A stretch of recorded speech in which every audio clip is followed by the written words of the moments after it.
Okay, so we're going to practice, this is page 3 of the Bruch. We're going to practice how you're going to practice this with guide tones, okay? So let's go over it. So F sharp, G. Now think of your spacing, never guess. Whole step, half step to B flat.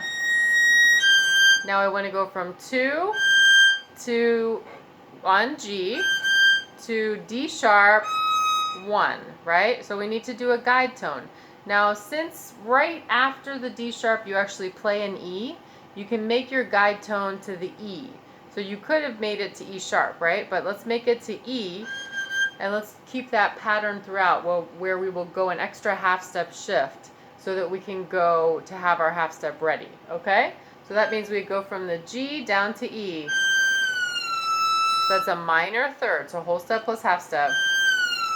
And then D sharp touches it. Now think whole step plus half step to get to G. Now I want to go from E second finger down to B natural, B sharp, which is the same as C natural. So again, right after the B sharp is a C sharp. So let's practice our guide tone as E to C sharp. So E down to C sharp with second finger, touching.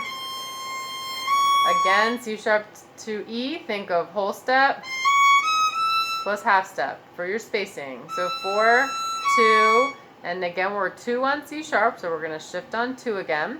And since we're going to A, B flat is our second finger, so our shift will be C sharp to B flat. Half step again, and again from B flat, think whole step, half step for your spacing. Whole step, half step. So B flat to C sharp, B flat to D flat, you can think. And then again, we're shifting from second finger down to first. So second finger is going to go down to G, another minor third. Touching, half step. Again, from G to B flat, think whole step plus half step. Now here, let's shift from G up to B natural, because that's across from E. So that'll be across from E. So B is across from E, and then D sharp touches it. Again, from E, think whole step, half step for G, and then down to C sharp, touching B sharp. Whole step plus half step from C sharp to E. Now don't move your hand, reach, reach. Okay, so now let's do that just slowly. We can do the bowing that's here. So let's do 4 with the guide tones. 4 E and E, C sharp, B flat, G, B natural,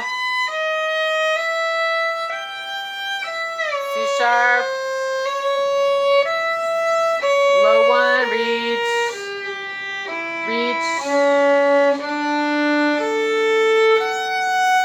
Okay, now let's do, you could do separate bows or you could do rhythms. Let's try rhythms. So, and we'll put our guide tones in there. So ready and.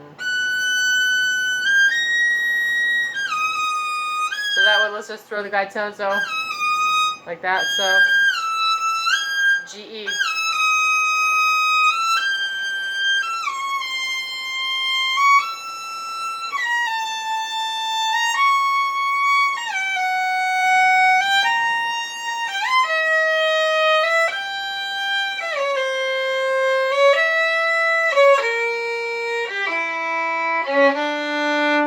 Okay, so you can do, if that confuses you, you don't have to do the guide tones with the rhythms. Okay, let's try it. Still thinking of the guide tones, but let's practice just rhythms without playing the actual pitch. Okay, so the guide tone pitch. 1. Let's think dotted, double dotted quarter 16th. Ready and.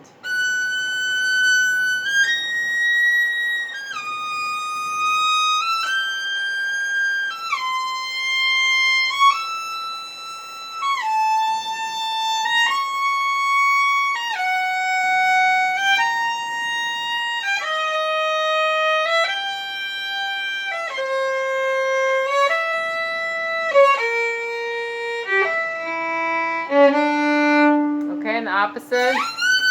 So 16th double dotted quarter. Ready, and. Oops, I was out doing ready, and.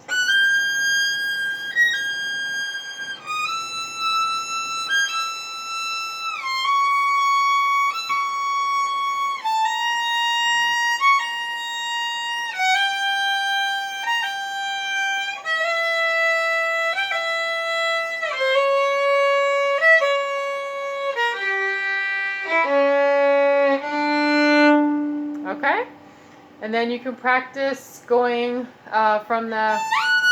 going up to the note before the shift. So get comfortable with that, and then go to the shift,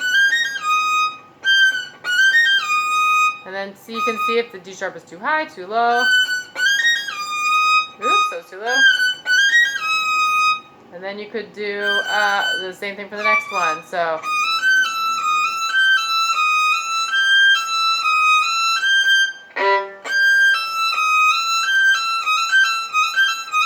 And then go to the B sharp, O sharp,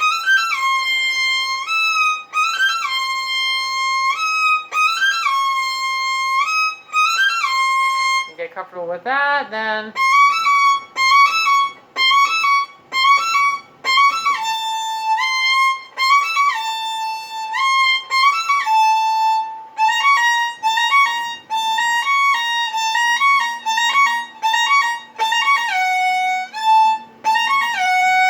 each time I'm always starting with my bow going the correct direction, right? So I'm looking at the bowing, and so if I'm starting in the middle of the slur, I make sure I'm going in that correct direction of that bowing. Okay, and so this whole passage, you can always practice separate bows. That will help tell if your left hand, see where it's uneven for your left hand.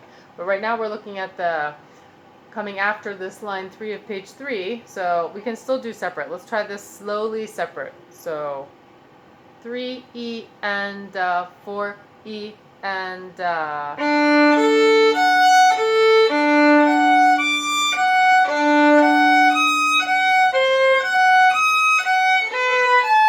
of your left hand ahead of time.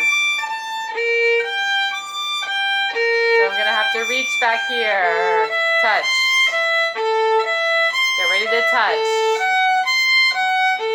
Get ready to shift. Get ready to shift.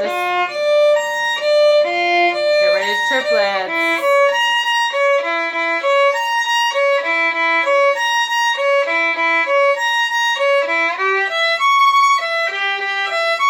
Shift. Shift.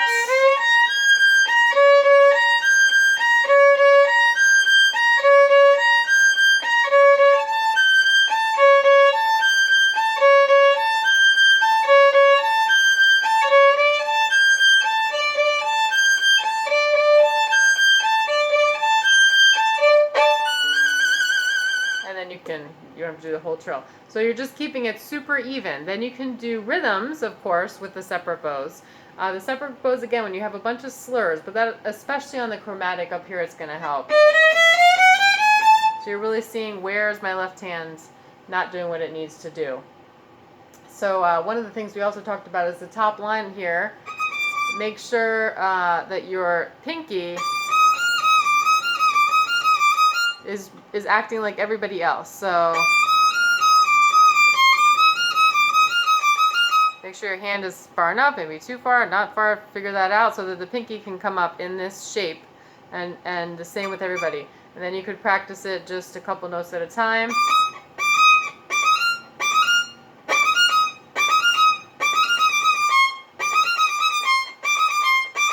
And see, am I picking up my fingers enough? Am I being active enough?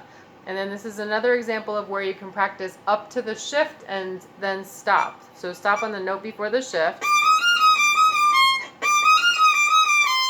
Make sure my C is right. And then go into the shift.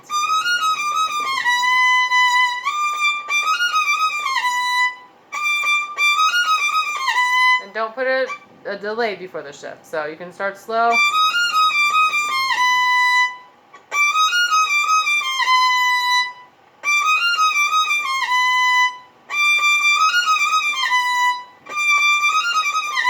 And do that, and then you do the next thing.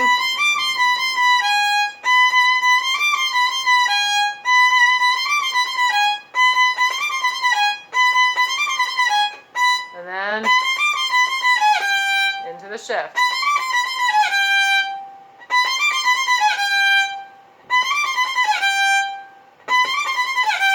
Okay? And you can just keep doing stuff like that to add on shifts and things like that. And then, of course, you can do rhythms with the separate bows, rhythms with the slurs, double stops, all that good stuff. Okay, happy practice.